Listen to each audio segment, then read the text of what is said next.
What's up, guys? Welcome back to Blood, Sweat, and Gear. I'm Scott McNally. I'm with Skip Hill and S2H. Our programming is brought to you by TrueNutrition.com. You could use our code ADVICES for some additional savings. Guys, we got a bunch of questions lined up today. Skip, you've been coaching for over 20 years, I believe. S2H, 30. You've been in the bodybuilding world for a long ass time, and you know a lot more than most people I know. Now, you guys like the way I did that? For anybody who's watching this show that hasn't tuned in before, I've been following these two guys for a long time. They've got a lot of really great bodybuilding information. So we're turning to them. We're going to do a Q&A. We have a bunch of questions lined up here from the Advices Radio Facebook page. And guys, on that note, if you're watching this on video right now, if you want to check it out on audio, we've been doing bodybuilding podcasts for I can almost say half a decade now over at advicesradio.com, or search Advices Radio on your favorite podcast app. All these shows and more are available there. What's up, guys? You ready to do some questions about Trend? Yeah, definitely. Okay. I posted a thread over at the Advices page today. It's a picture of a cat with a hand holding a gun for a tail. I did that to try to appease both of your tastes. It's not going to work for Scott, I'm sure, but What kind of gun is it? That's what somebody said. They were like, "Why is he holding a Glock?" I don't know. Probably one of the most dependable handguns ever manufactured. That could be part of it. I think that was it. Yeah, I think it was a Glock. I can't remember though. I don't even know. I'm looking at it. I'm not sure. We did a show and tell before we started the show, Skip.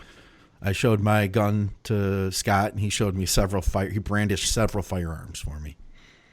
Nice. I've got a Kimber Oh, no, please don't. subcompact 9mm right here sitting next to me. With a laser Always scope. is. With a crimson laser. Yeah, absolutely. The three of us are ready right now. You The realize other one's that? in my car. Like, if people wanted to mess with the guys from Blood, Sweat, and Gear while we're recording, Start sending it. do you realize how many hits we would get on that video? If all of a sudden, Well, Skip, it might get banned on Facebook. I wondered about that the last time I, showed off my firearm, because Facebook doesn't like things like that. no. Only if you have a negligent discharge. Yeah. Then it would go viral. Well, listen, I don't even know how to approach this, but I got to get kind of serious. I don't want to take the whole show to a dark place, but we can't avoid it. Man, bad shit has just been happening in bodybuilding. First of all, I literally just saw news tonight that John Meadows had a heart attack. We don't know any of the details on this yet. I talked to Scott Stevenson, who happens to be watching right now. Shout out. What's up, Scott? And he doesn't have any details at the moment either. But man, he's such an important person in our sport. And, I think all we can do is just really, have him in our thoughts. And if you pray, have him in your prayers. And let's hope that, we can keep the mountain dog here, because we need him. You know what I mean? As does his wife and kids. Absolutely. Yeah. It's hopefully he comes out of this okay. And, like you said, there's not a lot of information there. There's some question about the clotting, and, it's so early. I don't want to sit here and be like, oh my gosh, it could be this, it could be that. But there are those questions that we just spoke about a couple weeks ago with the clotting issues that they can't explain, where COVID is somehow fucking with hemoglobin in that younger demographic. So, it's pure speculation. I don't want to go there. Be honest with you, I just hope that he's okay. Like you said, he is definitely needed. He's a great guy, great for the sport, about as humble as they come. And of course, his wife and kids, need him more, quite frankly, than the bodybuilding world. Yeah. Yeah. Well, just, the world needs people like him is what I think it comes Absolutely. down to, and with that said, this comes to us on the heels of great loss to the world. Really, I was going to say the sport, but great loss to the world. Luke Sandoe passed away just a couple days ago now from the time that we're recording this. That was nothing short of just shocking, I think, to all of us in the sport. And I don't really have a lot of words for this. We were planning on like, right after this happened, Ron had said to me, "Hey, do you have that? Can you get that clip of when Jose was talking about him?" And I thought he was thinking like we do like some sort of like a montage of clips and stuff, like in memory of. And honestly, so that was Thursday. I haven't even begun to look at that stuff until just today. Like I just couldn't even all these different news organizations. Well, I won't even call them news organizations. Bodybuilding outlets are doing, all these like tributes and stuff. I just honestly, man, I just couldn't do it. I just couldn't wrap my head around it. Yeah. And I think on the one hand, I understand the respect that people are paying. On the other hand, I'm cynical. The older I get, I'm a little cynical, and I question sometimes the motives and sensationalizing it for personal gain and things like that. And I know that's not that fair, and it shouldn't matter really anyway. Yeah. But that's just my cynical side. So it's just horrible all the way around, and it brings to light the constant issue with predominantly males who we don't want to talk about our shit. We don't want to put it out there. And I don't know that he did or he didn't. But it still highlights the fact that there's a lot of us keeping a lot of shit in, dealing with a lot of shit. And sometimes it's just the end of the line. And it's just hopeless is what it is. And it's very sad. Again, he was such an asset, such a good guy, such a humble guy, such a down to earth guy. And, just like John, the sport needs those people because we have too many people on the other side that are just, you just constantly eye roll and, they're like nails on a chalkboard. And Luke was just he's just a great guy. And it's just incredibly unfortunate. I'm going to go so far as, and I don't want this to sound, people will take things like this sometimes out of context. It is horrible and it is sad. I wasn't surprised, not because I knew Luke or knew much about him, because I didn't know him, but I'm not surprised. I'm not surprised by suicide, to be honest with you. I just think that there are a lot of people who get to the end of the line and it's hopeless and it's sad. It's horribly sad. And the other thing is I have to be very careful. It seems very reliable that the information is out there that he, took his own life. If that's not the case, then I definitely stand corrected. No, I think that's a consensus. I think you're safe in saying it. That's the consensus. Yeah. So sad, terribly, terribly sad. Yeah. I liked him because he was, he was a guy that started out, we all knew him. A lot of us, people who like podcasts, we knew him from the size game before he even turned pro. So that gave guys like me in America a chance to learn about him and, get to spend time with him on the podcast. Just like anybody, I know everybody who's watching this show right now, you guys know, it's like you get to know the people on the podcast that you enjoy. And it's like before I met you guys, I felt like you guys were my friends when I listened to PED radio because we spent, we weren't. No, we still. Go ahead. You're not even each other's friends. We don't even like each other. Yeah. It's like a marriage. You spend 2.5 hours an episode with someone that, you get to know them, you get to care about their lives. And, he was a guy who was very open. And the cool thing is that as, he eventually, then he turned pro and he was, like everybody keeps saying now, he was destined for great things, and that it didn't change him.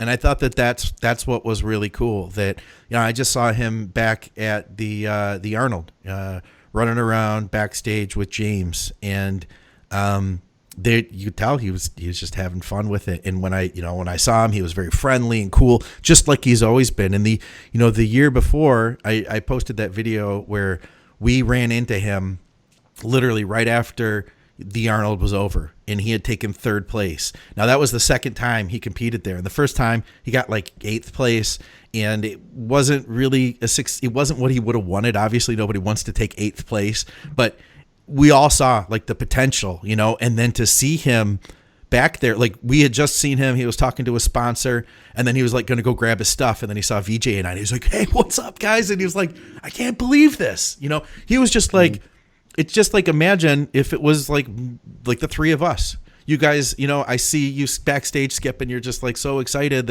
of this great thing you just did, and it's kind of like this. There's like this inside thing of friends where you can be like, "Holy shit, can you believe we're at the Arnold right now, and I just took third place?" Like. It was mind blowing, you know, and I can't say that like we were best buddies. I didn't know him super well. You know, we did a number of podcasts together. I got to have some cool conversations with him. You know, not to the point with like some of his friends had, like James. You know, I really, my heart goes out to the people who are close to him right now.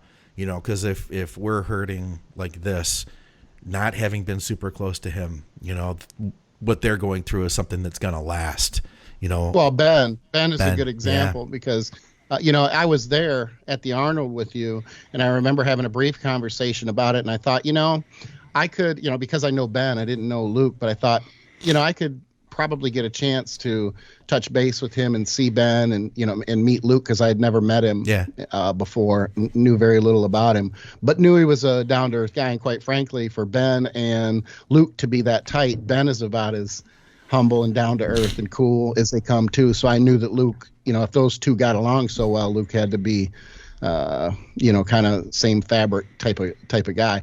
And it's funny or ironic, I guess funny is a poor word, but I thought, yeah, you know, I'll meet him. It's not a, you know, and then to look back and go, wow, fuck, there's a regret. I mean, I had the opportunity to kind of touch base and meet him and to meet Ben because I've never met Ben face to face. I've worked with him a couple times and know him, you know, through the internet and the relationships that you have with your clients and that sort of thing. But gosh, it kind of just makes you go, you know, sometimes there's not that time you think there is. Yeah. I just met Ben this last year at the Olympia, and he was like, the first words out of his mouth were, "Oh, I used to work with Skip. He was my first coach."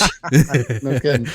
Yeah, he's a great guy. And you know, the two of those guys, their training and stuff is very motivational and inspirational too, because it's more in the trenches. It's the training you wish you could do. Yeah. It's moving, you know, 10 plates on the squat in chucks and you know, you just look and you go, that would just blow out the discs in my back and my kneecaps and everything else. And Luke was that type of guy. He was an in the trenches kind of guy. Yeah. He trained like a fucking animal or a beast. And I think that part is appealing. And then you add the fact that he's humble and he's down to earth and he's approachable. And God, you know, I'm sure there are plenty of people who go, God, you know, if I was a pro, I'd be just like him. So, you know, I hate to call it a legacy, but if there's anything there that he can be remembered for, I mean, I would think that he would find for a lot of people who didn't just want to be a pro, but wanted to be a pro like Luke. Yeah. I like the way you say that. I do. I think that probably resonates with a lot of people. It's interesting, man, because, you know, Fuad put out a podcast with Ben and with James, and I was looking at the comments, and the number of grown men who were saying, like, man, I've been in tears all day. Like, you know, there was one comment, one guy was like, I've never understood how someone can be upset when someone dies and they never knew him, but I get it now. Mm-hmm. Whew. The number of people that he touched, I mean, I don't know. That was a pretty big deal. It's interesting, man. It does. I don't want to dwell on this and think about it in too long of a dark way. But man, it is a tough week here. You know what I mean? In bodybuilding, mm-hmm. It really is. And I do think that emotions are running higher with this whole quarantine thing that's going on. Sure. You know, it doesn't help matters at all. Yeah. No, I completely agree with you. I think I don't know, it kind of cuts to the bro community.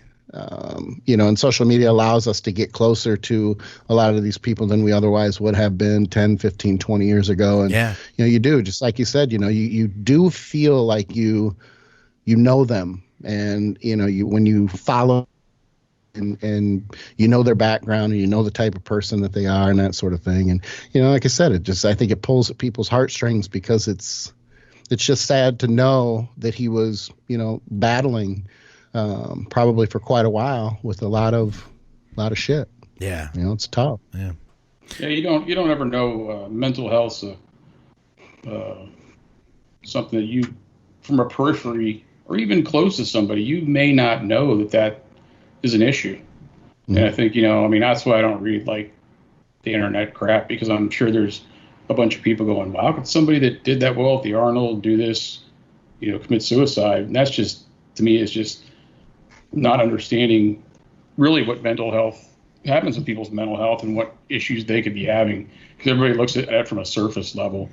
And, it's one of those things where you can't judge, the book by the cover always. And it's unfortunate. I mean, I had someone I know well that took their own life for certain reasons.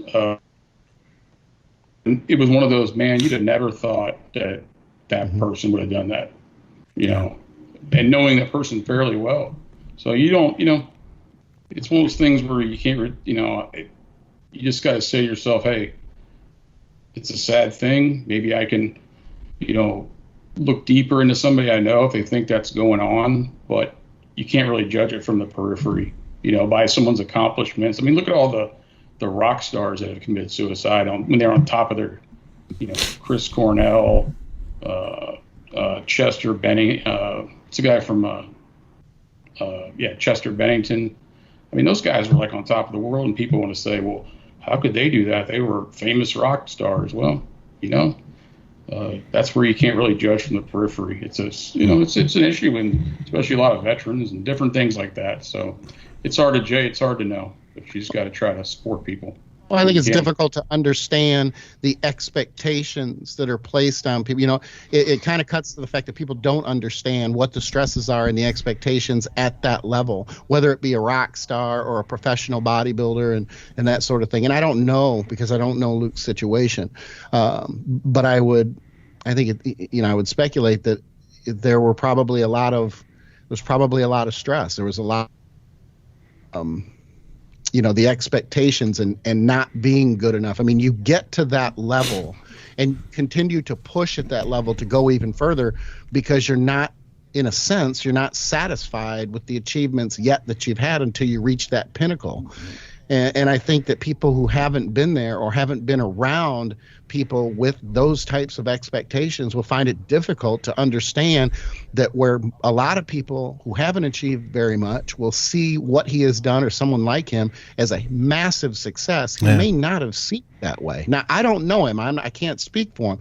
But I'm saying in general, I think that it's safe to say that a lot of people don't understand the expectations, and that he may not have felt as successful as the other people think that he would have. Yeah. Yeah, I could see that. I know, we talked to him.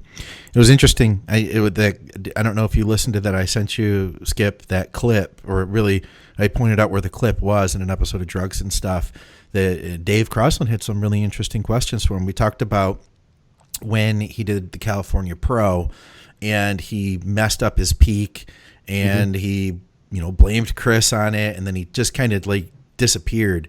And he said during that time, he was like, he just like bugged out, mm-hmm. He dropped off the face of the earth. He said he was questioning, like, maybe I don't have it in me to do this. Maybe I'm not good enough. He was literally questioning himself, that like maybe he wasn't a good bodybuilder. He had a lot of, and I guess that's the thing too. Like you can appreciate how cool it would be to have like a good sponsorship, be on top of the world, and have the popularity. But with that comes pressure, I guess too. Mm-hmm. The pressure to maintain that. I mean, you don't really know though. It could have nothing to do with bodybuilding. Exactly. So it's kind of like one of those things where, like I said, just try to support people if you think there's a problem. Educate yourself on it as best as you can, and it's you don't really know what the person is going through unless you're in their head. Yeah. Yep. Yeah. Agreed. I agree. I can only speculate, and kind of look at, some of his friends that have talked now, and it sounds like, people that were close to him, they've said that this has been something that did plague him for a long time, and kind of to what you're saying, Scott, that it was something that was around before he was a bodybuilder. This is right. Something he's been dealing with. But anyway, you guys want to dive into some bodybuilding talk here, get some questions and stuff? Dive in. dive in. All right. We got one question. Great. Look great, Skip. Thank you. I appreciate that. We got one question here that I've missed now for like 3 episodes. Oh, he's not listening anymore. No, he wouldn't be, you know. And I told him, I was like, I'll get it next time. I'll get it next time. Scott Stevenson's listening. We have to use proper wordage. And all right. I'm going to get my thesaurus out. Thesaurus? All right. Here's my question. He says, hey, Scott, here's my question again, LOL.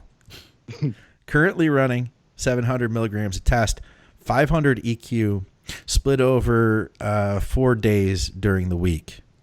He's 62 years old. First show ever is in October or November, and he will be 63. He's currently 15% body fat. He's thinking of adding MK677, looking to add some Tren or Masteron 8 weeks out from the show. And let's see. Was prepping for the show that would have happened this weekend. How screwed up is that? So he's thinking about he's looking to add in Tren or Masteron at 8 weeks from the show, and he's thinking of adding MK677. He's 62. By the time the show happens, he'll be 63. Currently 15% body fat. And like I said, just to reiterate, 700 test, 500 EQ. This will be his first show ever. Anybody, either you guys want to jump in first? Thoughts? Let's maybe start with the MK. Get some growth. Yeah, I was going to say the same damn thing. I really was. MK versus nothing. Okay.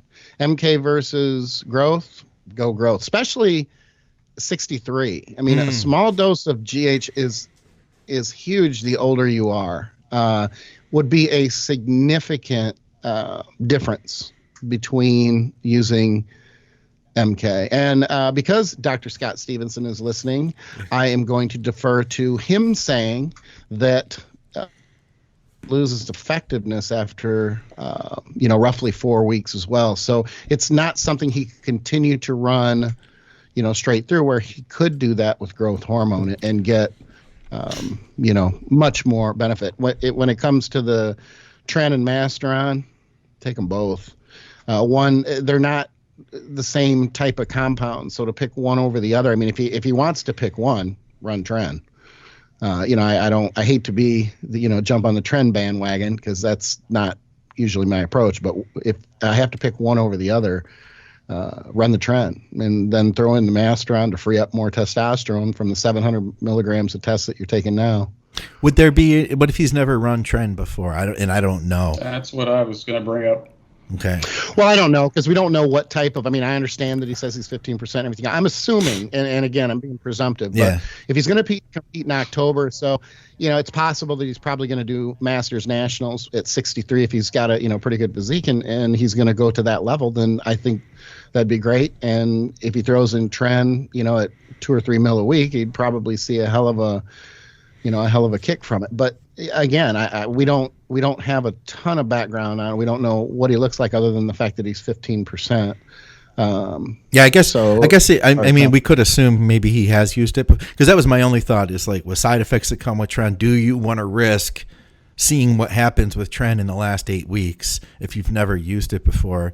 I mean, you can get away from it pretty quick. But I mean, if he was supposed to do a show this weekend, I mean, he's been prepping for a while. So if I was advising him, because he's got 5 or 6 months until he's going to do a show, something like that. Well, if it's Masters Nationals, it would be roughly 21 weeks. Yeah, it'd be November. That's like 5 months. I'd tell him to go and just cut it back right now to like 300 milligrams of test a week. Yeah. Especially if he's been on that other dosage for quite a while. And then, 6 to 8 weeks out, then I would start bringing other compounds back in. I mean, he's never done Tren. He could start low, like 25 milligrams every other day or something, 50. And if it doesn't work for him, then he can just dump it. I'd probably put a few orals in at 6 weeks out coming in. Maybe I'd drop, if it's a long ester test at 6 weeks out, I'd go to a short ester test, that mass P, maybe 300 of each, and then put in some Anavarp or Viron, Winstraw, something in that realm. But I'd get on GH if I was him, you know. But it just depends. I mean, you don't really know his background. You don't know how long he's been dieting for right now. But I'd probably get away from that 700, 500 for a while, because you're not going to want to run that all the way up. Especially EQ messes with your hematocrit and stuff, your RBCs. So, I mean, I would probably dump that out. I don't know why he's pinning 4 days a week. It's like every other day, I guess. Maybe it's just a volume thing. Yeah. But, yeah, I'd probably cut it back for a little while.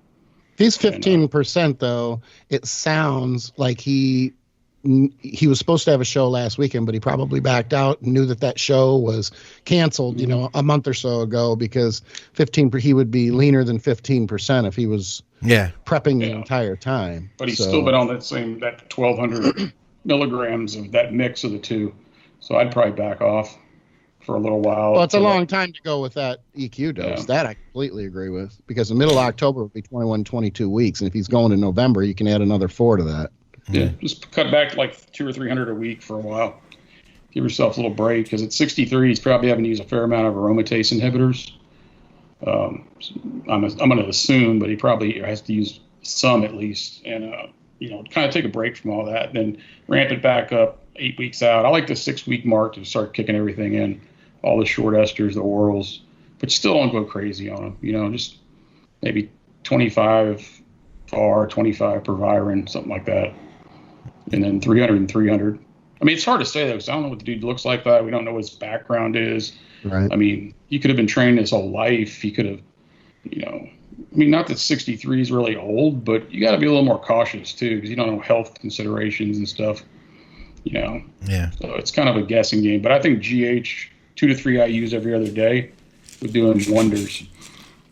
I think, too, that, you know, just to kind of go back to what you guys were initially saying about the GH, that, you know, a couple units for a guy who's in his 60s, you know, because, you know, a guy who's in his 20s who takes a couple units of GH, and I can tell you my experience when I was in my 20s and I used a couple of units, the results were different than now. Like, I can tell the difference being in my 40s using growth. Like, I can tell the difference in my recovery big time.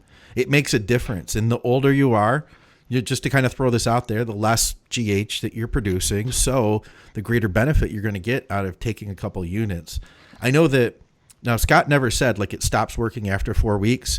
We did look at a study where it with one result they had, it stopped working after like within the first week. They did a draw after one day, and the guy was getting good results, and they did a draw after a week, and there was no benefit. Like, it just had returned to normal. So there is some, I think, like some unpredictability possibly with it, and you're relying on your own natural production. Yeah. Which I think that you know, that's another level of, you know, being unpredictable, is whether or not your natural production is going to, you know, you may have a great experience where another guy doesn't, right? You know, it's definitely person to person with that, with MK677, because, you know, you may have nothing to give, you may have a lot to give, you don't really know. Hey guys, why are you using sports nutrition that was designed for someone else? At TrueNutrition.com, they offer the world's largest selection of quality protein powders, and they let you design your own custom blend from a variety of powders, flavors, boosts, and packaging options, like the Team Skip blend, for instance. That's over 20 billion possible combinations to create a protein powder tailored to your diet, your goals, your tastes, and your budget. TrueNutrition.com also offers the ability to create delicious custom oatmeal blends, and they're third-party tested, proving that all their supplements are ensured to have the highest level of quality and value. Don't be a sucker and pay for fancy packaging and gimmicks. Discover the source that bodybuilders trust and stop using mass-produced nutrition that wasn't designed for you. TrueNutrition.com, and use our code ADVICES at checkout to let them know that you support the shows. Let's see. We had a bunch of stuff, so if we can, I'll see if we can run through any of them. If there's any of them that we can run through faster. Let's see. This guy says he wants to stay anonymous. I'd love to hear a discussion on one of the podcasts about pharma-grade GH versus Chinese generics. General assumptions below. I hear pros on podcasts saying that generics are crap and fake. and not remotely comparable. I've also seen lab testing with generics and hormone levels being very elevated to prove legitimate on boards. If generics is used to have more, if generic is used to have more comparable result. Anyway, hey, what are your thoughts versus, I guess, generics and versus the quality of farm grade? Take it, Skip. Well, I got to be careful how I word this. I was going to go farm grade GH for the first time year or two ago, and I was talked into using all 4 of the different generics that were offered. Okay. And I did because I was told that it was really, it was great growth, and fucking A, it was.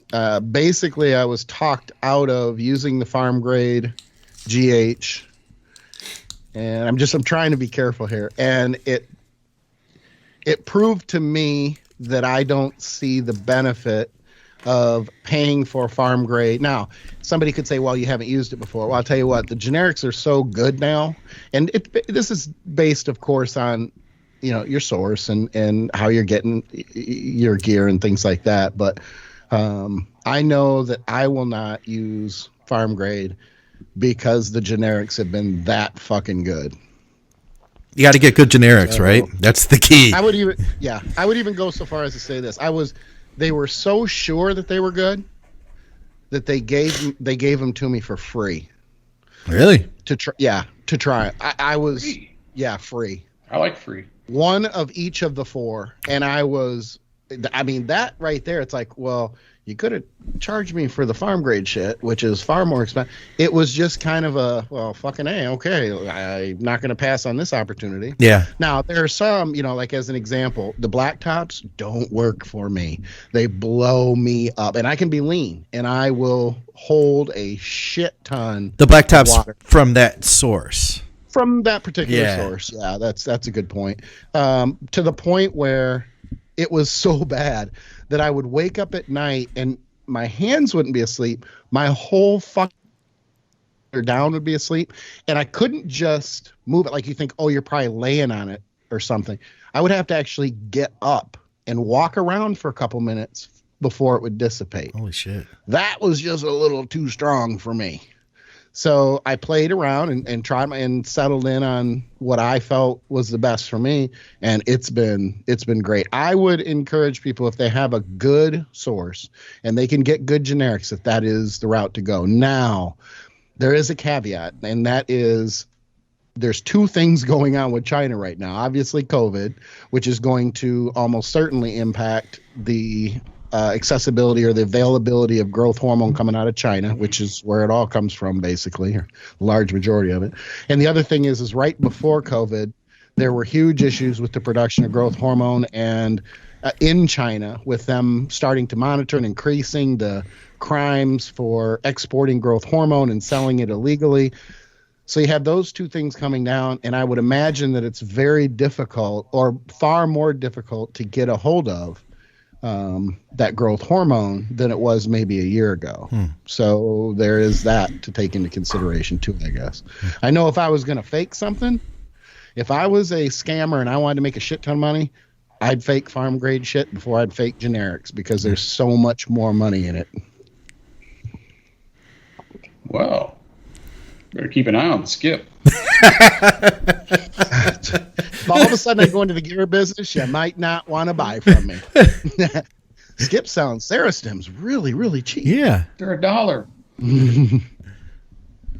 I think one of the issues, if there's an issue, is how they travel. So if you're a kind of person that's going to get a generic, it's going to depend on how the product is cared for while in transit. Peptides don't do well when they sit in 100-degree mailboxes for 3 days. Mm-hmm. So that's what I heard. When they're bounced up and down and they're not stable, they're left in a bunch of light or whatever. So I think there's a travel issue with, this is just thinking out of the box, a travel issue with some of them. That makes sense. Then there's also the other end of the user end. Are they reconstituting properly? Are they like leaving it out on the counter for like 6 hours when they forget? And then they're like, oh, shit's no good. Well, you left it on your counter in the sunlight for 6 hours. Or you got the bright idea to shake it up or something. So yeah, I mean, those amino acid chains can be broken up. But I think this is just speculation, but I think in the past when there's been some generics that got bad press or did not test real well, it was the care of the product. That makes sense. You can probably see where, the care of the product is not, or was not, or may not have been at the top of whoever's list was sending it to transit. There were some tests done, I don't know, it's been a while, probably 10 years ago, where some generics got tested to see the actual purity. And it was kind of, I think it was at a 10 IU vial. There was some that were in the 3.5 to 4 range, and then there was others that were 9, 9.5. If I remember correctly, there was, as far as lead content, arsenic stuff, crap you don't want in there. There was all pretty clean, but there was some quality issues there. So it's hard to say. I mean, I can tell you from my knowledge, experience, if they're running good, they're running good. If they're running bad, they're running bad. Right. It's kind of just the way it is. Yeah. And I think that with the source thing, I think that's like, if you were to say in general, there's probably a lot of really bad generics out there. You know what I mean? Like, because I've used generics that worked but weren't that great. I've heard stories of people who've had generics that really were shitty. The key is really knowing where you're getting them from. Like, it sounds like, Skip, you knew a guy who you knew a place that they were fantastic. And I think that's got to be critical, and that's the consistency too, that's what it comes down to. And that the color tops, once again, I'll just say they don't matter, because anybody could put any color top on. So like, Skip found whatever, these particular blue tops were fantastic that he had, okay, great. But the blue tops I get are a completely different product, so just keep it could be. The other thing is price too. I think that a lot of times people get caught up in the price. I've heard, clients and people tell me that they can get generics for, $100 a kit and stuff. And I always cringe at that. There's nothing wrong with trying to save money, but, I know, speaking for myself, I'd rather spend more money if I trust that what I'm getting is actually quality shit. So it doesn't always mean that because you spend more money that you get quality shit. I don't want to imply that. What I'm saying, though, is the cheaper it gets, I think it's safe to say the more likely that it's not going to be as good, because it's cheap and they're moving it in volume. It's I wouldn't pay $100 and a quarter for a kit. That's just me. That said, I would. That's what I mean. Sometimes but only people do have, and see, you have to understand. And I'm going to tell this to the listeners, and they may already know, they may not, and they might even be a little resentful for it. But because we've been in the industry longer, and we know the people that we know, it's more likely that we get better gear than they do. And I hate to say that. It's off of me now versus me 15 years ago, when no one had any fucking clue who I was or gave a shit. Yeah. So it is different. It's just different. I mean, it's, I've been involved with, by invite only sources where they contact you and say, you've been referred by this person. It's all on the down low. You can't pass this on to anybody else, but this is what are you interested? That sort of, and to check with the person to make sure that they're actually not bullshitting. And all of a sudden you have a source that you're like, oh my God, this shit is just off the hook. Yeah. So, there are a lot of things that I think the average person may not have experienced yet when it comes to gear and connections and that sort of thing. So I'm speaking from that. People ask me all the time about black market shit on the internet, and I'm like, I just don't know. I haven't dealt with black market gear and I don't even know. 15 years maybe. I don't know. Yeah, I think you do make a point though that that it's not the place to go shopping for the best deal. That's not the first thing you're looking for is the cheapest thing, right? That's not what you're looking for. That's not the number one element. And I know Scott, you've been around long enough. Getting EQ in a Visine bottle and tabs taped to blotter or not blotters, blotters too, I guess. Ready-Cat, things that I have never gotten EQ in a Visine bottle. I can tell you that. Haven't you? Do you remember Ready-Cat? I mean, everybody knew Ready-Cat. The tabs were were double-sided tape and things like that. I heard about IP and things like that, and apparently he's still around, and I'm shocked by that, but nonetheless, that's where I was at the beginning. I was just like anybody else. I was trying to save money. I didn't have a lot of money to blow. I was trying to raise 4 kids, and my wife kept spitting out kids left and right. I had no fucking money, so I had to be cheap about it. Blame her for my lack of gains and lack of having any real money to invest in my Mr. Olympia run 20 years ago. Well, too, is there's also been runs of places that have had, peptides, hexarelin, GHRPs, IGF, and they just relabeled and capped them. Sure. Yeah. I mean, that you can actually, if you know what you're looking at, so I hear, you can look at them and you can tell the difference by the way they puck, but you really have to know what you're looking at. Right. And that's why I had written off IGF from when I had used it in 2000, I'm guessing 2004, 2005, and had no real interest to come back to it and did not speak very highly of it for years. And then I came back to it and was like, oh my fucking God. Well, I probably had shit cheap, low quality IGF that didn't do a goddamn thing. And then all of a sudden now, or within the last few years, I have quality IGF that works fucking incredibly well. So I hope again, you thank that person that hooked you up with all that. Gave you that good word. Take him on the show. Definitely. Yeah. All right. Have him on the show. We got like 100 questions left, so I'll try to find something we can move a little faster on here. Okay, here we go. Skip, I'll start with you on this one. Jake asks, how do you get your clients to track their macros? I've tried to work with people here and there through the years, and it's always been the same issue. I can't get them to track anything, or even get blood work for that matter.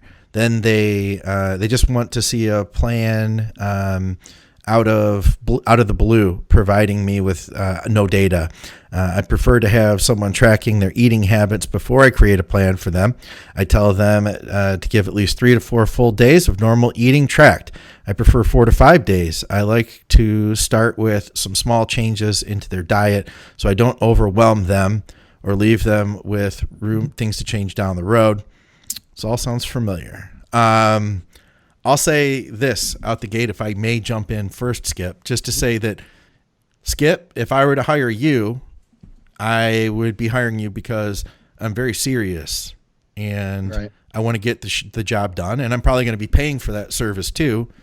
I think that the longer you've been around, like you, the less likelihood you're going to deal with this. Right. People are coming to you because they know who you are. And they're like, hey, I want to do this right, and I want to have Skip help me, So they're like willing to do whatever it takes, I assume. Yeah, I think that, and I get this a lot from clients. They feel like sometimes that if they're not on 100%, even if they fuck up, even just minor, they feel like a burden and that they have let you down. That cuts to the fact that, if you're going to pay someone $1,200, $1,500, $1,800, or you're going to pay someone $300, and I don't know what, Jake charges or how long he's been doing it. I don't know. But there are plenty of people who are going to charge $300 or $400. And quite frankly, I mean, the large majority of the time, there are exceptions, but the large majority of the time, you are getting what you pay for. The people who've been around for a long time and have the reputation, they're going to cost more.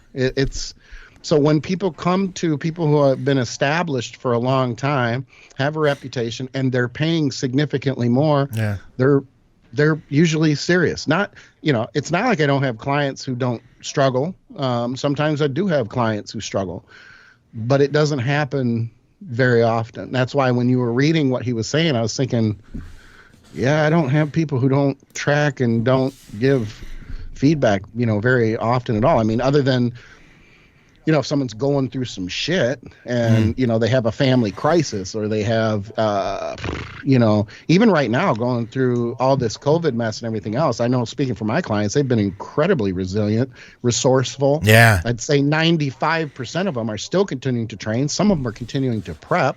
Yeah. And they may not even have access to a fucking gym or a home gym, and they're doing everything they can do to stay on track, with the exception of only just a couple. Yeah. So I think that there's that investment in knowing who you're going to, knowing who you're working with, and spending money. I mean, money.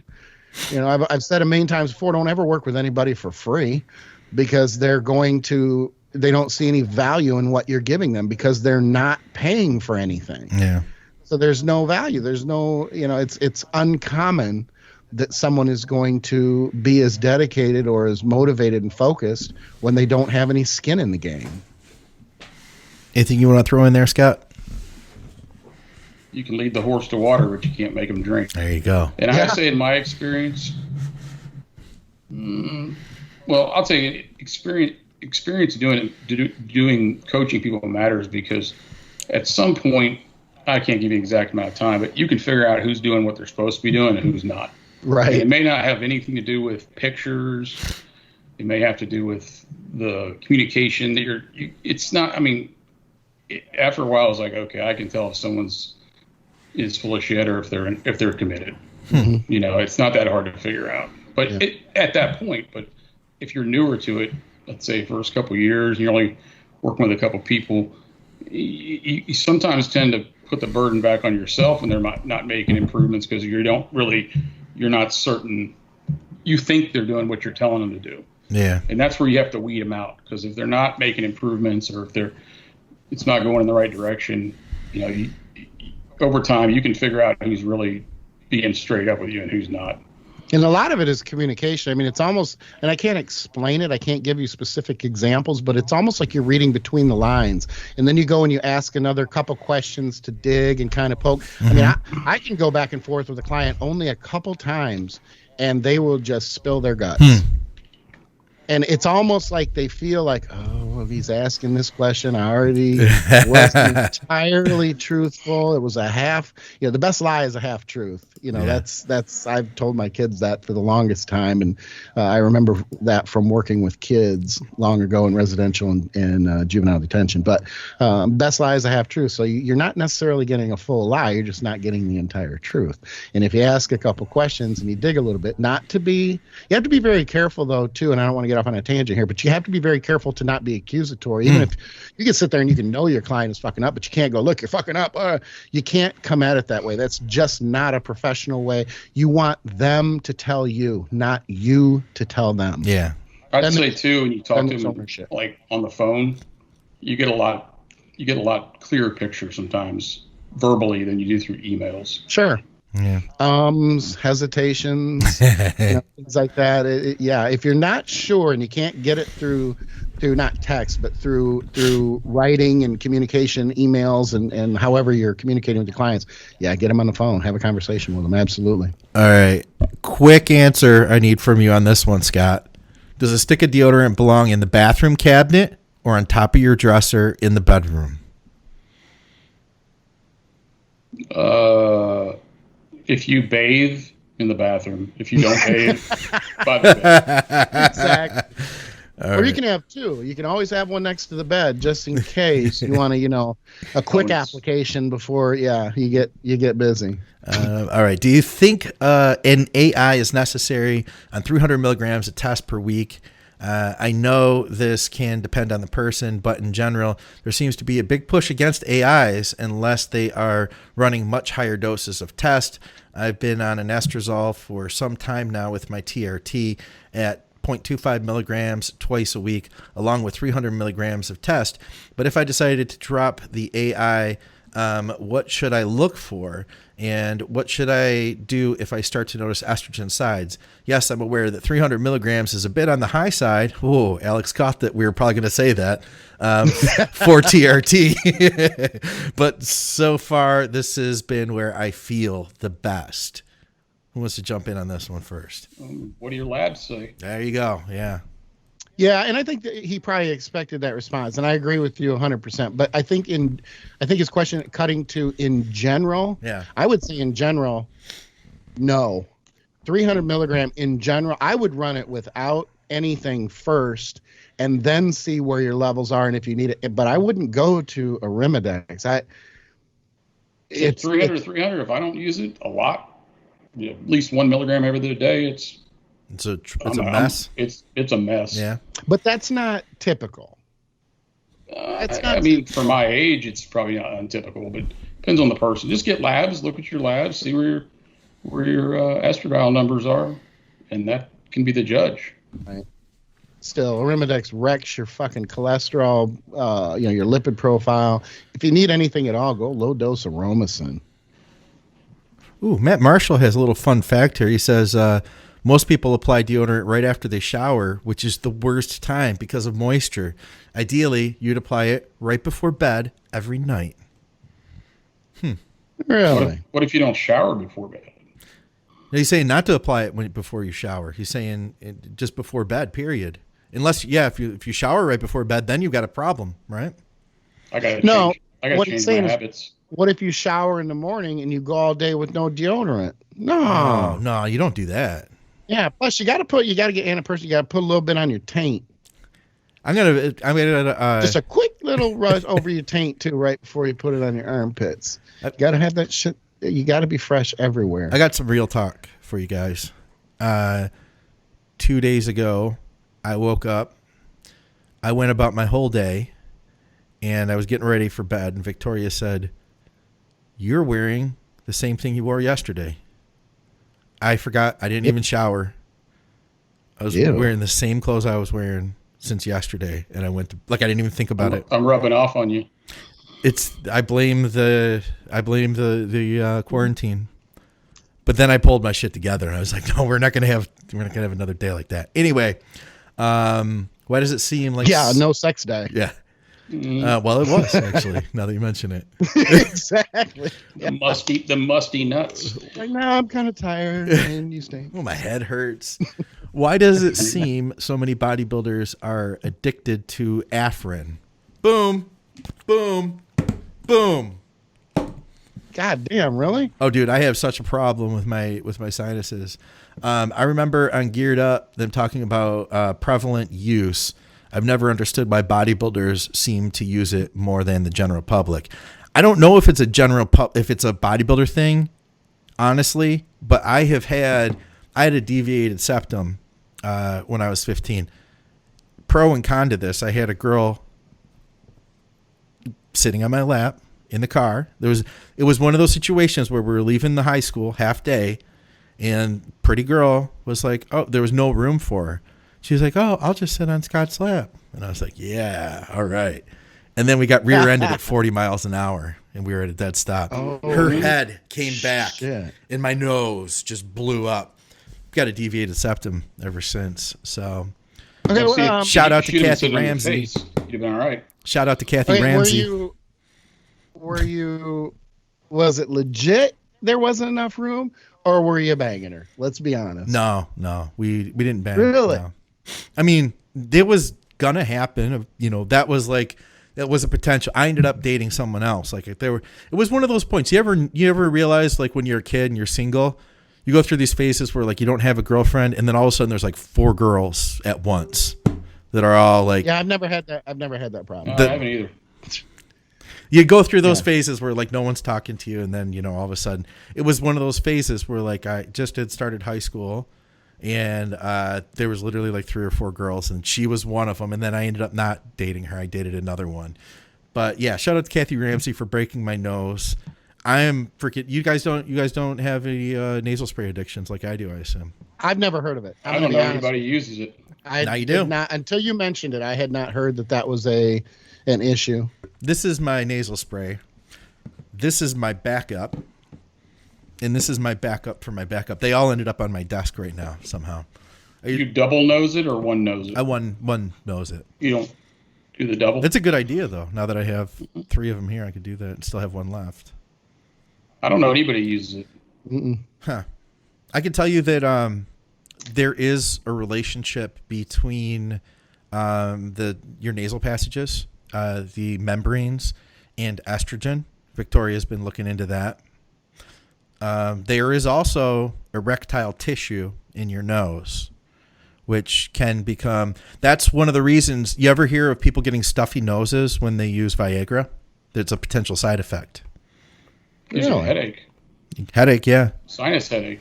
The reason that you can get stuffy noses because, from what I understand, there's erectile tissue inside of your nose. So, well, I guess all my tissues in my nose then. Get it out. That's what your wife says too. Yeah. And I've got bad allergies. I've had allergies all my life. That's a good question, though. I can't answer it. Skip's going to go buy a bunch of Afrin. No, I'm not. I'll tell you this. I'm keeping Afrin away from my dick. I'm just going to let you know that, because if you're using it in your nose and it's taking care of the erectile tissue, keep that Afrin away from your dick. You don't want any issues there. No. Matt Marshall said, I was thinking it could be a size thing, like dealing with CPAPs, having a big neck, stuffy nose, but I don't know. Could be. I don't know. Anyway, we got another question here. It says, I'm looking into hiring a coach. This is kind of a long one. I'll see if I can sum it up. It says, I've been looking into hiring a coach for a while. I thought about waiting until this public health crisis is over. Figure that I'll ask some questions about it here. What generic things do you think client should, particularly clients focused on competing, should have beforehand to facilitate working with a coach?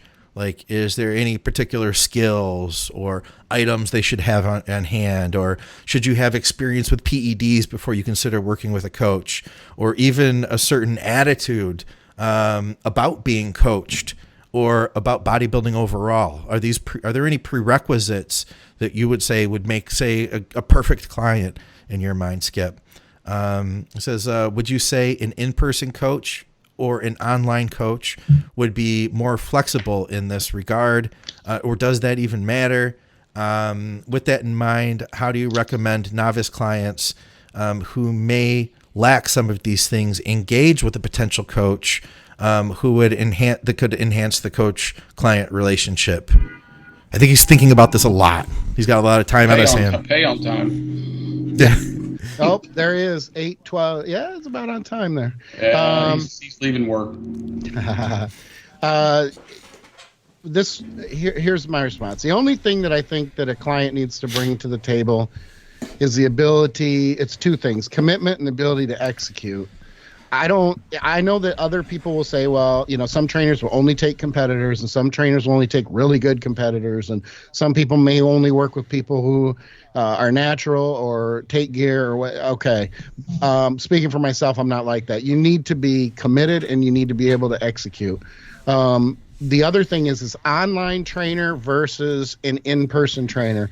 That's a personal preference. The only thing I will say is this: if you're going to want to meet with someone in person, you're going to really limit the quality of coaching that you can get, because you have to get kind of lucky that there's actually a good coach in your area that has room to work with you.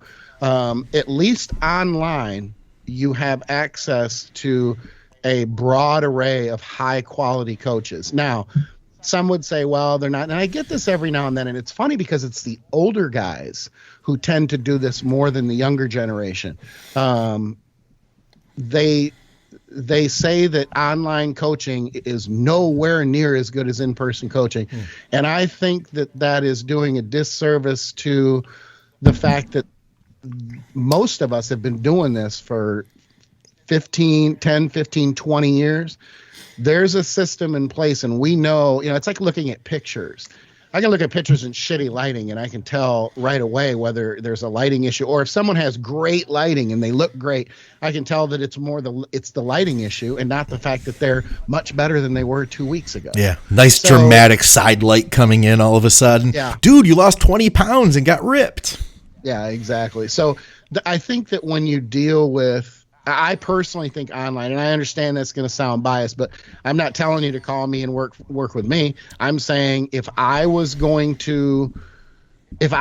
client and I wanted to work with somebody, I wanted the best coaching possible, I would go online, because there's so many high quality coaches to pick from versus, and I live in a very urban area. There's a lot of trainers here, but I still would go online. And the thing is too, is I think that a lot of people appreciate the flexibility of not meeting with someone at an exact time because everybody is busy. Yeah. There's a little bit more flexibility with the client trainer communication and relationship when it is online as well. So, there's pros and cons of both. Like, essentially, that comes down to a matter of preference. So, and I never look, if somebody says, you know what, I'm going to work with someone in person, I wish them well, and that's great. Yeah. And hey, what are your needs? If you're let's say this too, if you're a novice client, you may have the room to learn a lot more from somebody who isn't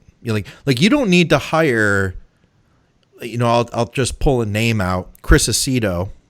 You don't need to hire Milos if you're just getting started. You know what I mean? Right. Like, you could learn a lot from somebody who's probably going to be cheaper and, possibly maybe more local. I don't know. But I think you're right, though. You make a really good point. There's a lot more room. What about things that he should be have on, like I had a guy who just messaged me. He's like, hey, I listened to the shows. Shout out to him. I know he's a cool dude.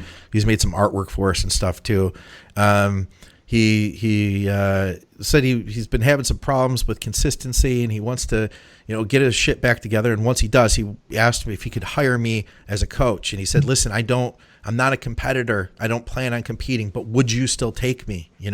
I feel like, to me, that's not a thing. You know what I mean? It's like, you don't have to be I think for a good coach, maybe there are people that are like, I just want to work with competitors, but I think for a good coach, so you'll work with anybody who cares, right? Anybody who really wants to put their heart into what they're doing. Like, that's to me what an ideal client is.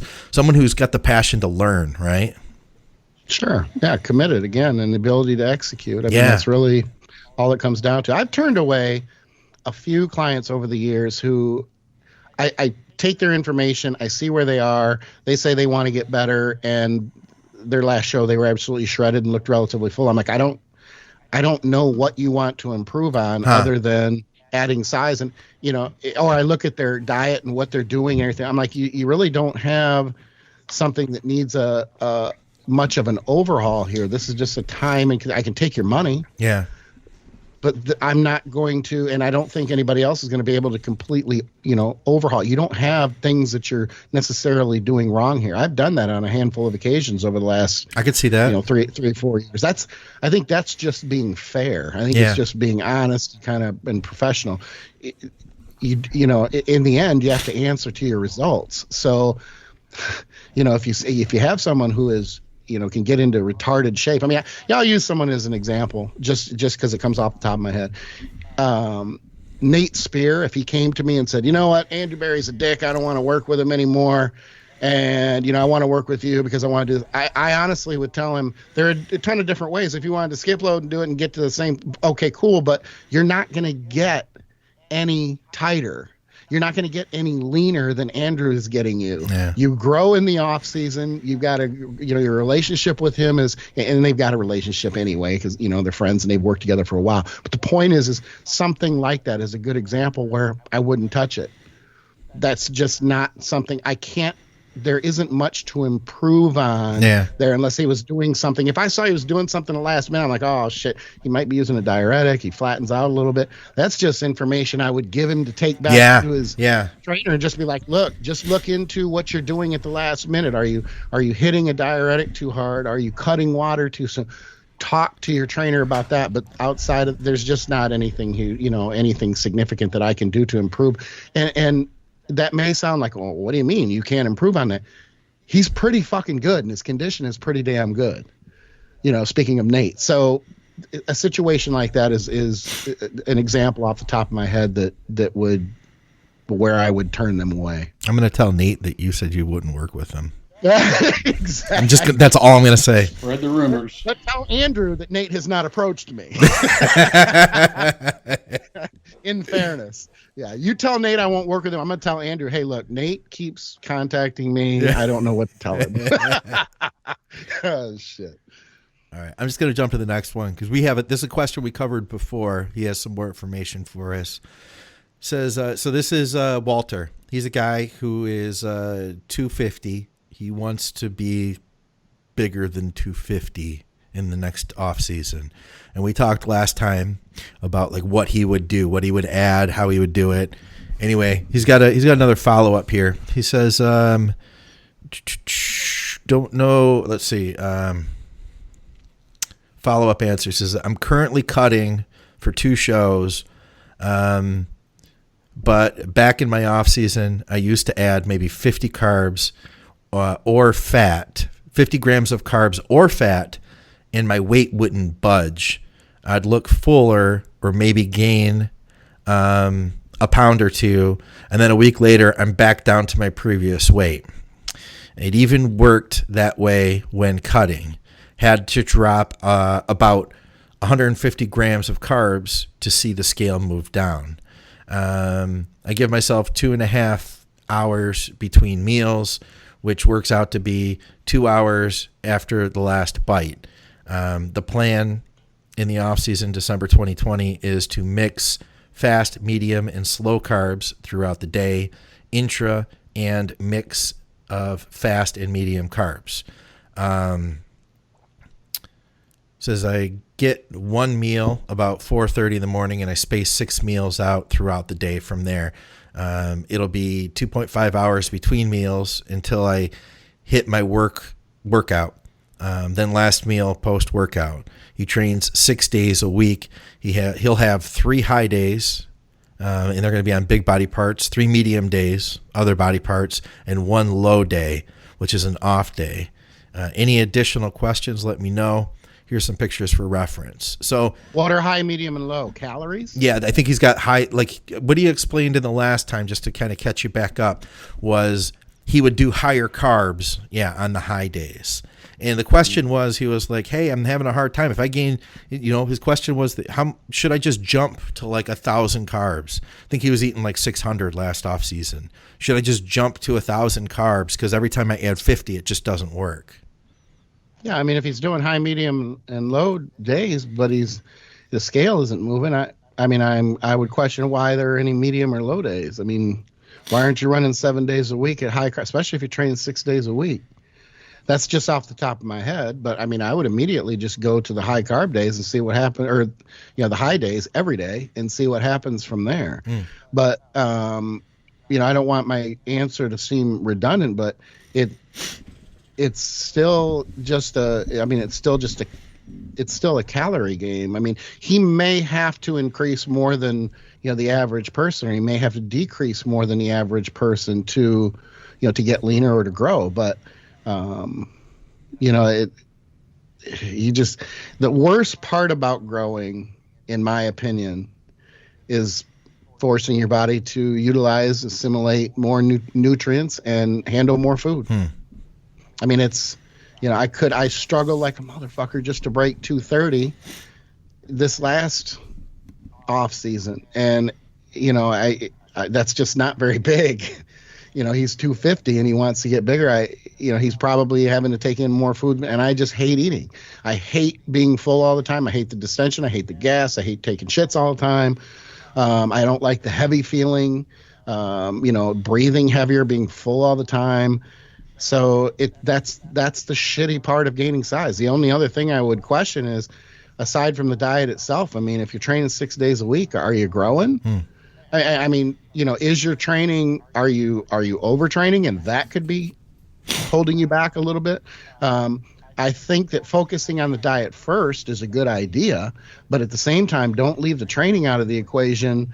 You need to make sure that you're responding well. And I mean, especially if you're high calorie and you're not able to gain weight, you should be growing at that point, like getting stronger damn near every session, if not every session, every other session, either in weight or reps. And if you're not, I don't know how much growth is going on there. So I would look at both of those, then you can get into gear. I mean, too, but I would leave gear for, gear last. But yeah, first thing I would say, the first thing I would say based on all the information he has given, if he was working with me, I would just immediately change all of his days to his high days for 7 days a week. And I would do that for a couple of weeks and see how he responds. And I'd go from there.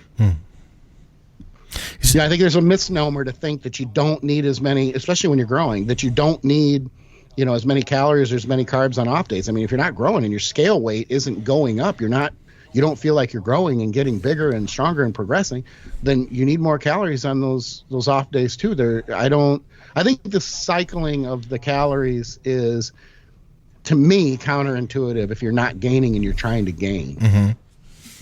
Yeah, that makes sense. Why would you eat less? I know we talked about this with Dave Crossland too. And Dave Crossland, now granted it was a sloppy 415, but he pushed up to 415 pounds. I mean, he was a solid, 330, and then he pushed to like 365.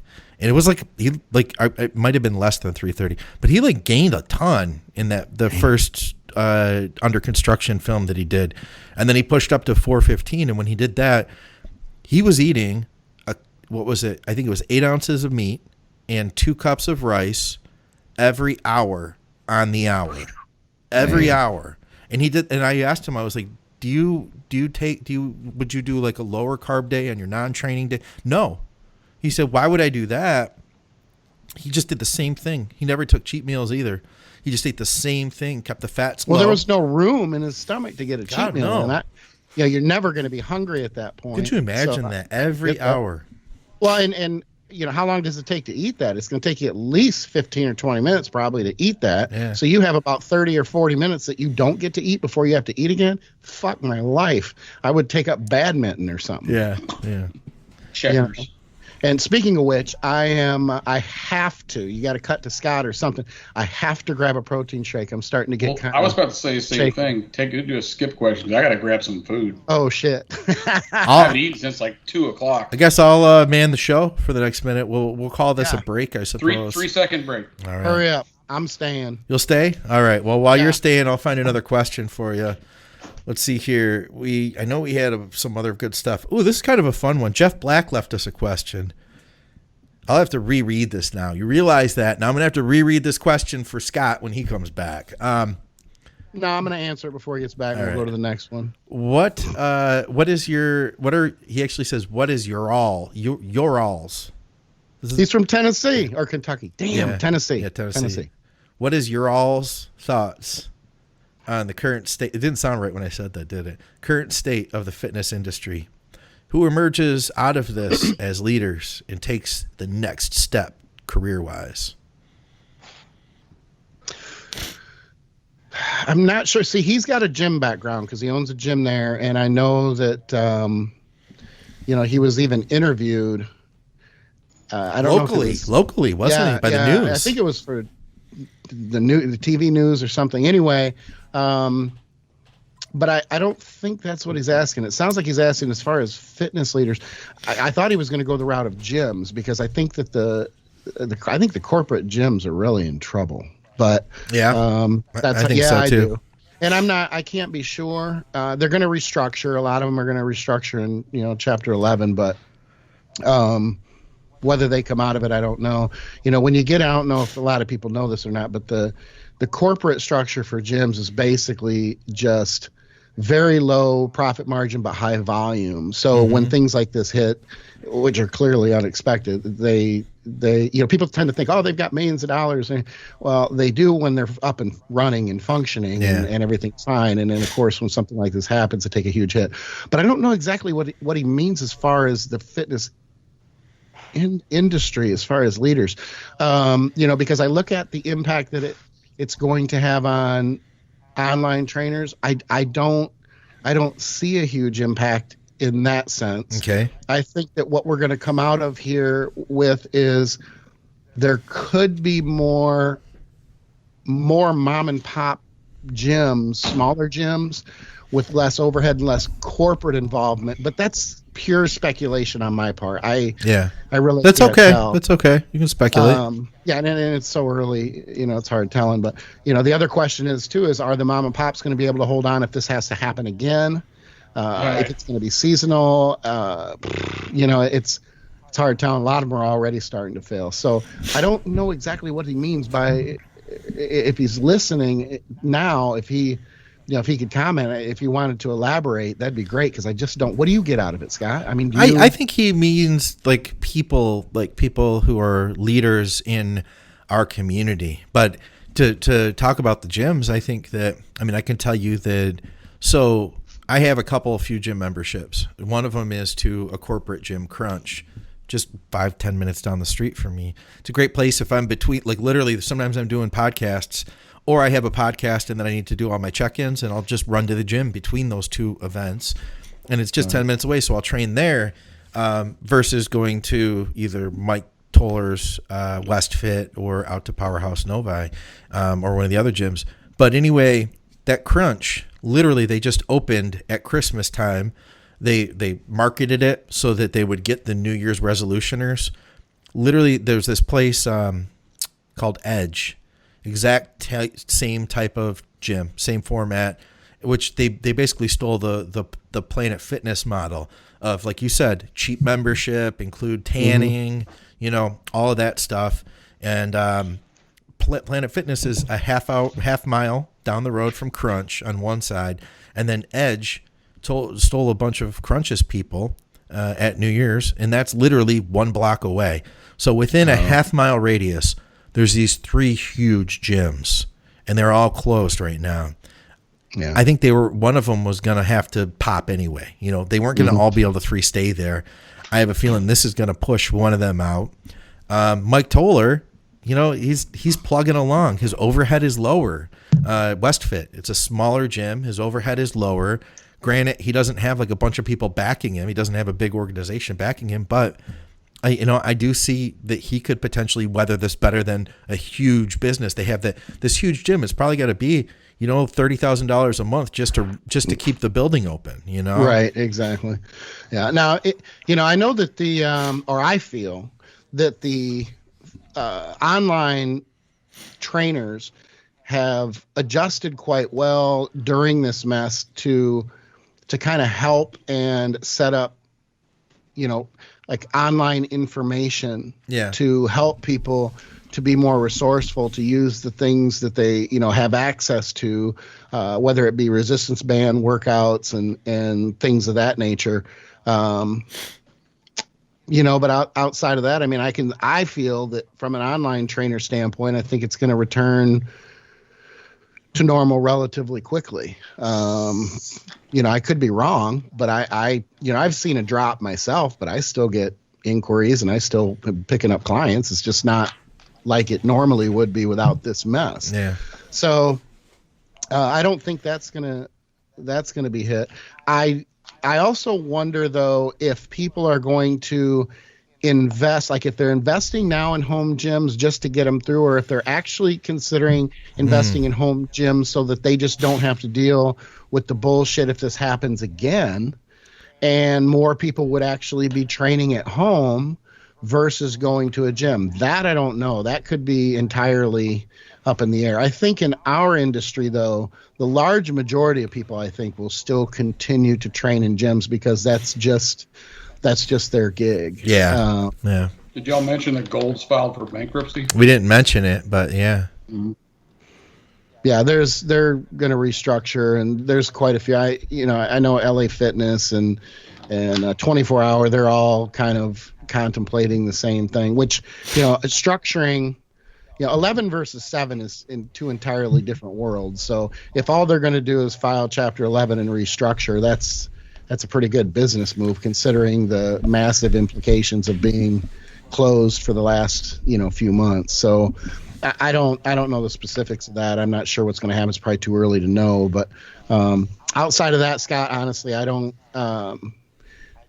know I really don't have any more of an opinion on it without knowing if he's asking something more specific about the fitness industry or, leaders in our industry from an online standpoint or what. All right. I'll go to another question then. If you want to run to grab your shake. I'm about hypo. I got to grab I was getting hypo. Well, you haven't eaten since 2. Yeah. So that's like 6 hours. I 7 hours maybe. So you should be going hypo. And I weigh more than you. All right. So I posted that picture I told you, Scott, with the cat with a hand for a tail holding a gun.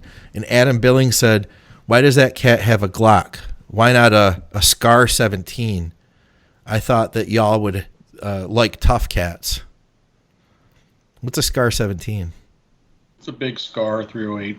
Mm. It's like a rifle. Maybe the cat probably can't hold the big Scar up. Oh, it's a good point. So she's one that skips cats. I'm not a big Scar fan. No? I don't like them. All right. Let's see here. I got a question about D-ball. D-ball, split dose or just pre-workout? Also, D-ball is always known as a wet drug.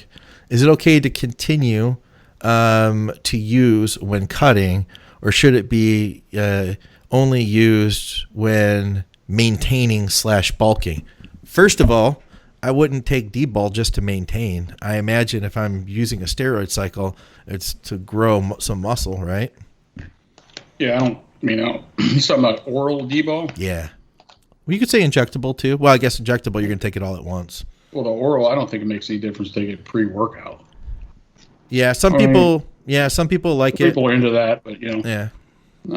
Most people get pretty watery on D-ball, bloaty. Mm-hmm. So it couldn't say you handle it, but no, I wouldn't look at it as something for cutting. No. You could use it.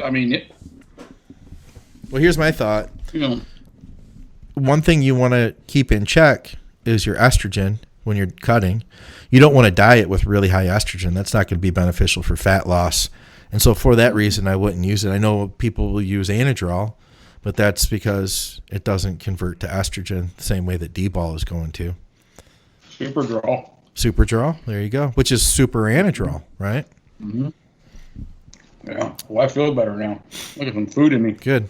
Other thought would be, so splitting the dose versus taking it all at once. I know, so a guy like Jordan Peters, he's really big on progressive overload, and he likes to use steroids as a pre-workout type, amp me up, kind of like push more weight type thing, a strength thing, the way you take Halo. So even in off season, he's going to use Halo or methyltren, or maybe he'll use some D-ball, I guess. I think that's kind of what he's looking at it as, is something like that. Here's the deal. Maybe it could work for some people. You are going to have, so if back in the day, we used to talk about keeping blood levels stable. My thought would be, the benefits of stable blood levels are going to be less side effects. If you take the D-ball every day and you're doing great with it, more power to you.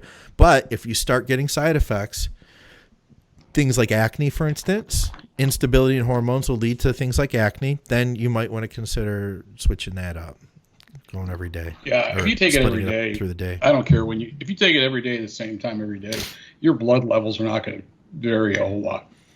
Yeah. For an oral. So I think it's one of those things that you can overthink sometimes. Yeah. Let's see here. Leo asks, Tren Hex versus Ace versus Tren Enanthate. I think Parabolin's the best one out of them all. Yeah, and that's Hex, right? But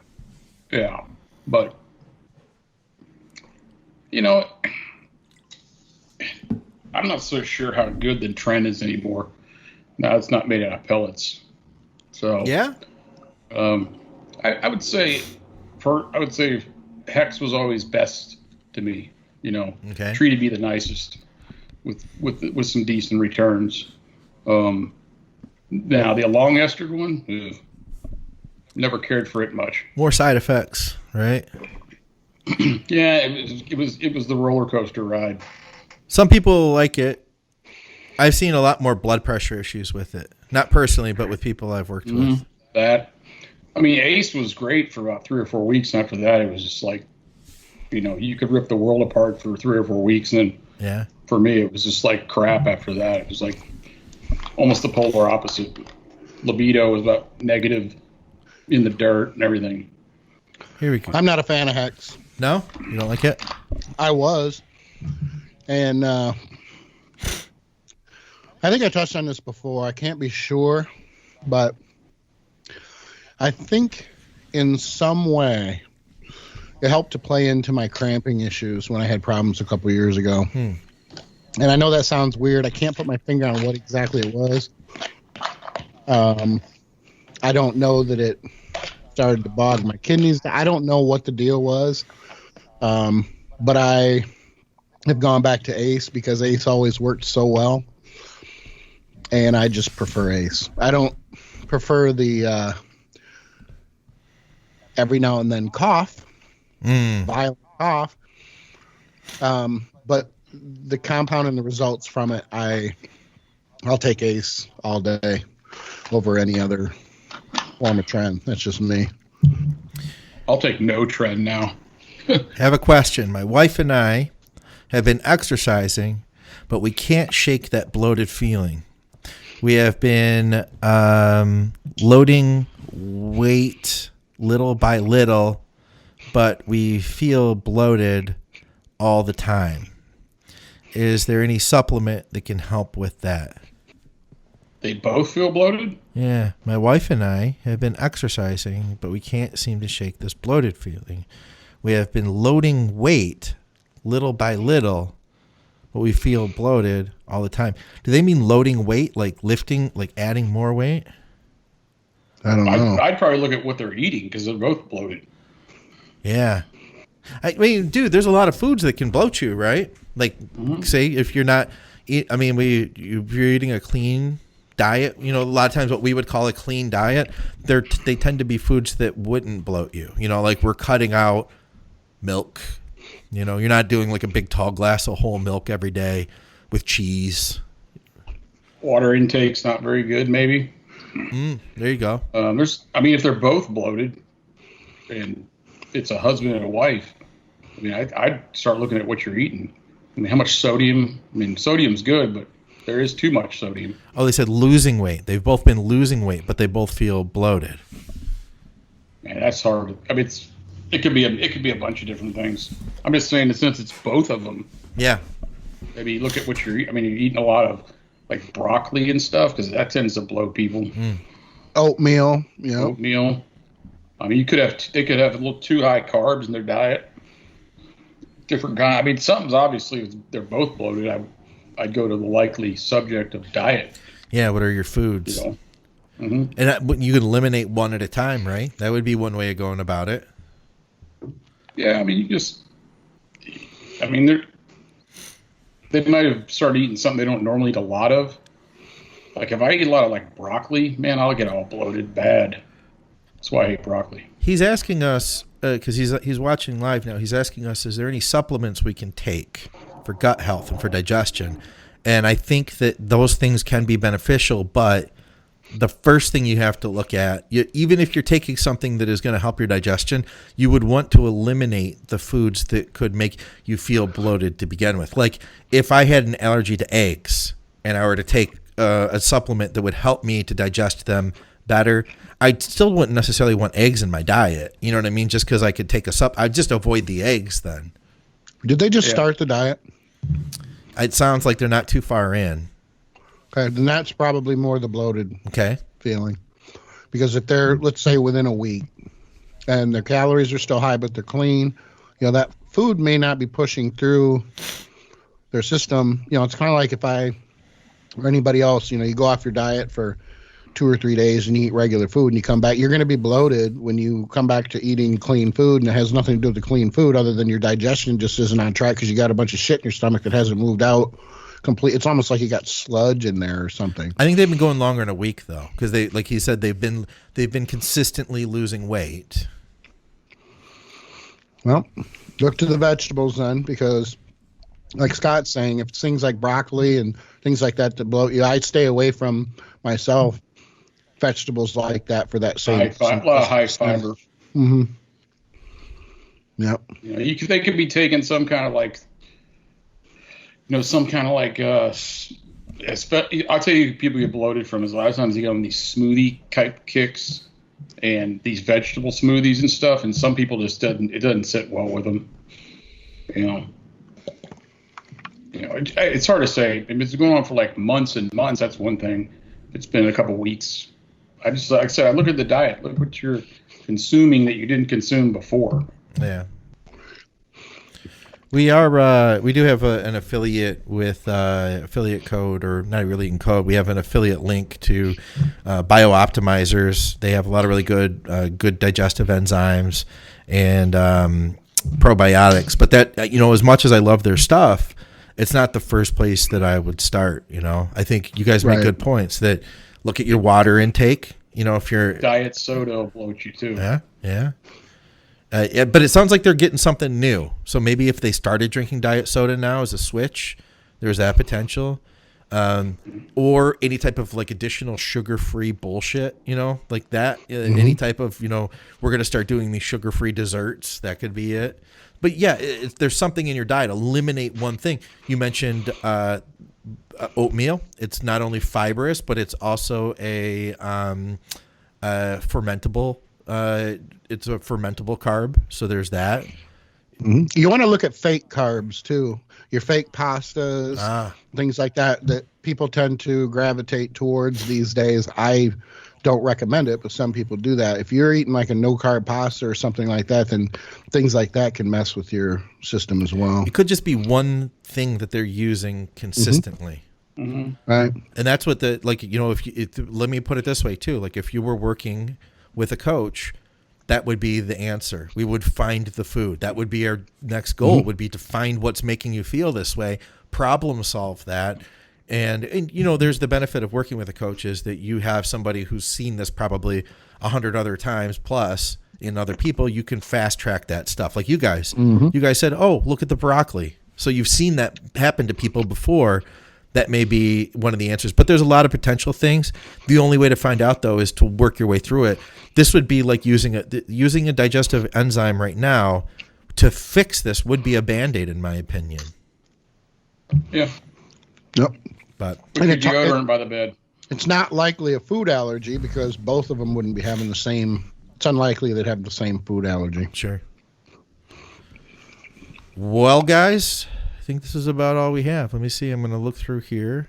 We might have some more good stuff, possibly. I think. We do. We have a very important question. What does S2H know about these UFO sightings? Dude, I have no idea. With his, I don't get into with that his crap. covert knowledge. I got a buddy of mine that I see a lot, and he is all into that shit. He belongs to all these YouTube channels for conspiracy theories, and bro, I don't get into that stuff. He drives me bananas sometimes. He'll be like, "Look at this video," and I have like this on the North Pole. There's like a circle in the ice, and I'm like, man, I just I don't get into it. I mean, who knows? I think that's what Scott was supposed to tell us. Well, I think that they did say, I got to be careful because it could have been fake news. I'm going to put it this way. I'll say one thing. Where most of this stuff gets seen, there are military installations in that immediate area that are most likely where a lot of the R&D, research and development, is done. So, and I'm going to tell you this too, is there's a lot of drones flying around now, and not drones like your little DJI little ones you buy off the shelf. Talking drones with lasers that will cut your feet off. Reapers, Predators, that kind of stuff. And there's actually a new drone, a Black Hawk drone that flies. And I think a lot of people are seeing non-commercial drones because there's a lot of drone use not by the military, by law enforcement, federal and state level. And I think a lot of it's drones that you're seeing recently over the last 10 years, 5 years, even closer than that. I do believe still that those were things that Scott was told to tell us right now. Skip. I don't know. I just finished my True Nutrition chocolate coconut bar protein drink. And I got to tell you, it was pretty good. It's a little thicker than usual. Yeah. So I have to add more. I don't even know. Maybe they sent me one with like more flavor. So I have to add a little bit more water to it. But if you like your shakes thicker, it's pretty good. I like my shakes thicker. Chocolate coconut bar. Mm-hmm. I'll have to get that. I just got my team Skip. I got a few more pounds of that on hand. And I ordered Victoria the pea protein isolate because she digests that well. She can't use like the milk proteins and stuff. My go-to is still 1 scoop of cafe mocha with one scoop of French vanilla. Yeah. And I told that to Dante one time. He laughed. He goes, "That's what I do too." Nice. Yeah, because just like 2 scoops of mocha, it's a little much mocha for me. That's what it comes down to. Mm-hmm. Dante copies me a lot, though. We all do, Skip. Yeah, I mean, like I do something and then he does it, and then I don't understand why he wants to be like me, but I guess it's a burden that I carry, so it is what it is. All right. Well, with all that said, guys, you can use our code ADVICES at TrueNutrition.com. I believe the codes weren't working for a minute, but they should have that fixed here pretty soon. You don't have a backup code? No, like none of the codes. There's a backup code. No, none of the codes. None of the codes. Oh, well, you could use the code SKIP. Is it or Team Skip? Skip. Skip. Just as a backup. As a backup. Skip plus 15%. Though they add 15% on. What is the discount for advices? We get the 5%. Nice. Yeah. Nice. And they advertise with us, so that lets them know that their advertising dollars are going to something worthwhile. With that said, another episode of Blood, Sweat, and Gear. Skip Hill, S2H. I'm Scott McNally. Guys, let's keep John Meadows in our thoughts. And, everybody who was in the life of Luke Sandoe. Guys, for another episode of Blood, Sweat, and Gear, we'll see you soon. Out.